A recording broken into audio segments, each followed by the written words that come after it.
بسم اللہ الرحمن الرحیم۔ یہاں پہ یہ دیکھ رہے ہیں آج نحو کو نحو کہنے کی وجوہات۔ نحو کو نحو کیوں کہتے ہیں؟ جیسے ہم کسی کو اگر نیپالی کہتے ہیں تو کیوں کہتے ہیں؟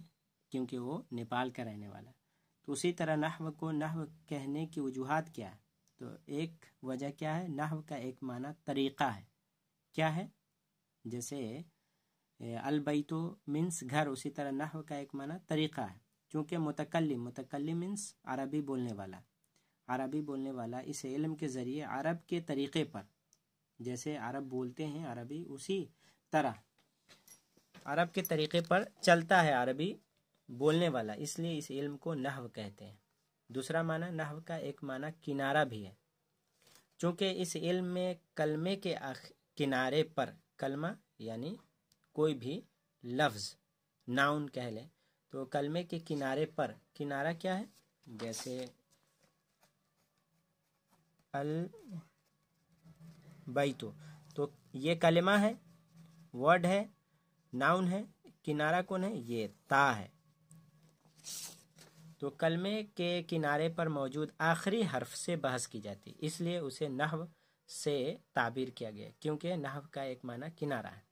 اور اس علم میں نحو جب پڑھتے ہیں عربی گرامر، تو ہم آخری حرف سے ہی بحث کرتے ہیں، بات کرتے ہیں کہ اس پہ زبر ہوگا، زیر ہوگا یا پیش ہوگا، کیا ہوگا۔ تو اسی وجہ سے نحو کا ایک معنی کنارہ ہے، تو اسی وجہ سے نحو سے تعبیر کیا گیا، یعنی اس علم کا نام نحو رکھا گیا۔ اس کا ایک معنی ارادہ کرنا بھی ہے۔ جس نے سب سے پہلے اس علم کے قواعد کو جمع کرنے کا ارادہ کیا، اس نے نحوتو کا لفظ استعمال کیا، اس نے کہا نحوتو، جس کا معنی ہے میں نے ارادہ کیا، اس لیے اسے نحو کہا گیا۔ اور چوتھا کیا ہے؟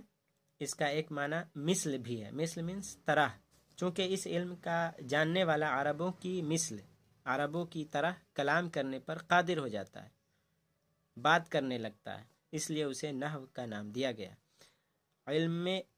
علم نحو کا واضح یعنی بنانے والا کون ہے؟ تو اس علم کے واضح حضرت علی رضی اللہ تعالی عنہ ہیں۔ آپ رضی اللہ تعالی عنہ ہی کے حکم سے حضرت ابو الاسود علیہ رحمۃ اللہ الصمد نے باقاعدہ اس علم کی تدوین کی۔ شروعات حضرت علی نے کی اور مکمل حضرت ابو الاسود رحمۃ اللہ علیہ نے کی۔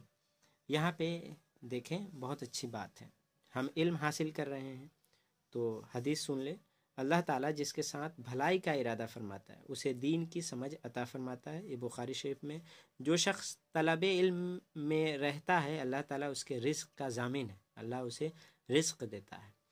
عالم کا گناہ ایک گناہ ہے، جو علم حاصل کرتا ہے اسے عالم کہتے ہیں، اور جاہل کے لیے 2 گناہ ہے۔ کیوں؟ عالم پر وبال صرف گناہ کرنے کا ہے، اور جاہل پر ایک عذاب گناہ کا اور دوسرا علم دین نہ سیکھنے کا۔ تو ضرور ہم علم دین حاصل کریں، اور یہ جو علم حاصل کر رہے ہیں اس کو کیا کہتے ہیں؟ میں بتا رہا ہوں، النحو ابو العلوم۔ نحو جو یہ ہم پڑھ رہے ہیں، یہ کیا ہے؟ علوم کا باپ ہے، اس لیے ضرور پڑھیں اس کو۔